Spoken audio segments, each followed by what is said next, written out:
Good day everyone. We are the team RSW Dreamers and we will tackle about the task-centered model. So the task-centered model is a technology used by the social worker for elevating specific target problems perceived by the clients. A particular problems that clients recognize, understand, acknowledge, and want to attend to. So in this model, the worker let the client define what his or her identified problems and goals are. That way, they can come together to figure out which task will gear them towards the best possible solutions. Task is what the client is to do to elevate the problem, which makes the task both an immediate goal and at the same time the means of achieving the goal of elevating the problem. When setting goals or creating tasks, it is important that they are realistic for the client and reachable for the client to achieve. Next is the characteristic. So the following are the distinguishing the characteristic of this approach. So there are three characteristics that describe the task-centered model. So first, it is a brief and time-limited.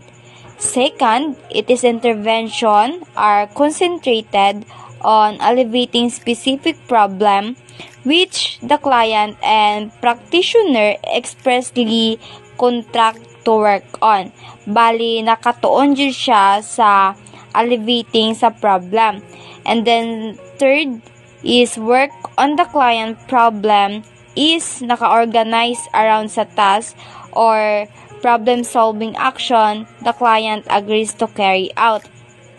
So, kaning approach, gina-practice ni siya sa many types of the client and many social work setting sad.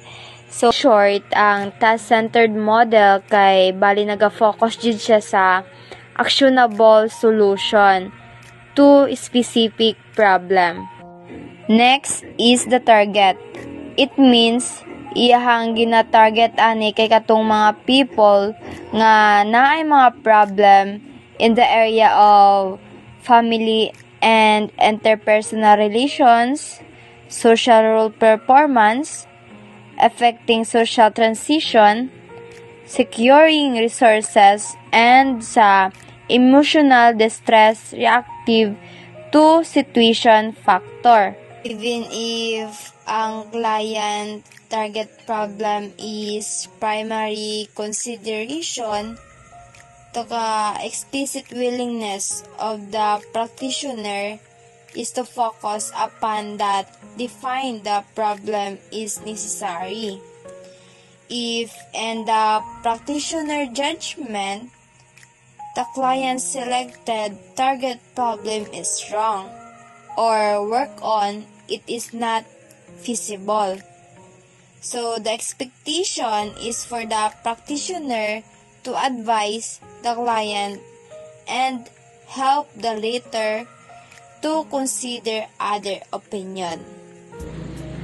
The task-centered model have 4 features: the assessment, case planning, implementation, and the tasks. Now, just like how the model is called task-centered, it focuses on the tasks that the client must do or perform in order to improve its way of living.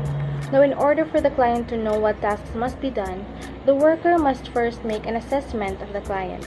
Now, in the assessment, this is where we identify the problems as well as the factors that contribute to these problems, such as environment, behaviors, traits, and many other factors.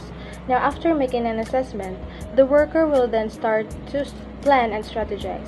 Now, this will happen in the case planning, where the activities, strategy, and the type of services of the client will be organized and decided. Now, after the case planning, during the implementation, this is where the tasks will be laid out to both the client and the worker. The tasks that the client must perform in order to improve its way of living and must be accomplished will be assigned and given to him or her during the implementation. The tasks is not only for the client but also for the worker who will facilitate and guide the client. Task-centered casework approach. can be useful with any size client system as long as their problems can be identified, prioritized, and adapted into achievable goals.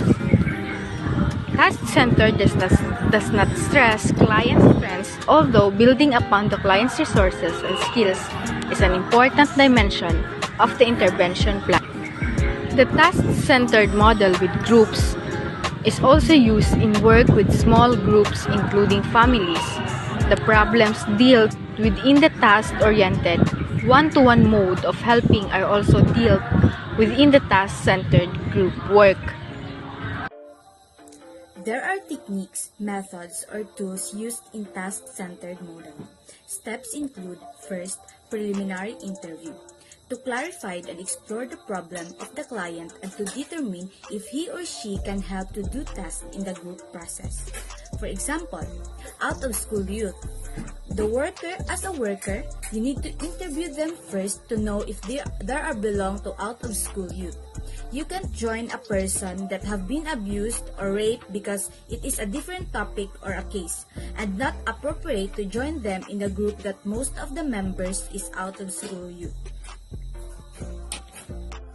Second, group composition. The worker will select the members who is the most appropriate or fit in the group, and the worker will decide also the size of the group. Take note the use of odd numbers, 7 and 15, when deciding the members, especially in breaking a tie when the group need to vote to resolve the issue. For example, in group composition, the client share their interest, age, interaction style, characteristics, etc. individually, and the worker will assess the situation who is the most appropriate group for each of them. It is not only determined individually, but the worker can also observe in the case of a group, such as composed of battered wife or out-of-school youth. Third, group formation. The members will discuss their common problems, agreement on rules and standards behavior in the group, and also the group goals such as activities, interventions, decisions, and actions. For example, one of the member of out-of-school youth have another issue. He or she can decide to discontinue the session, and the worker will decide or convince if he or she is better in another group. Also, in group formation, the members of out-of-school youth will do a getting to know each other exercise. The worker or the agency also discuss their goal or purpose for the group program. Group processes for task accomplishment. It is referring on how organizations members work together to get things done or need to be filled to ensure group goal accomplishment and success. Once the tasks have been agreed upon among the members, the practitioner works with them so that they can help each other to accomplish the task within the time frame agreed upon. In order to complete the task successfully, a group must differentiate the work activities of its members among themselves. For example, a group leader of an organization assigns each member a task that they need to focus on. The leader of the group set a time frame that on that day, all assigned tasks will be done in a given time frame. All members of the group agreed on it.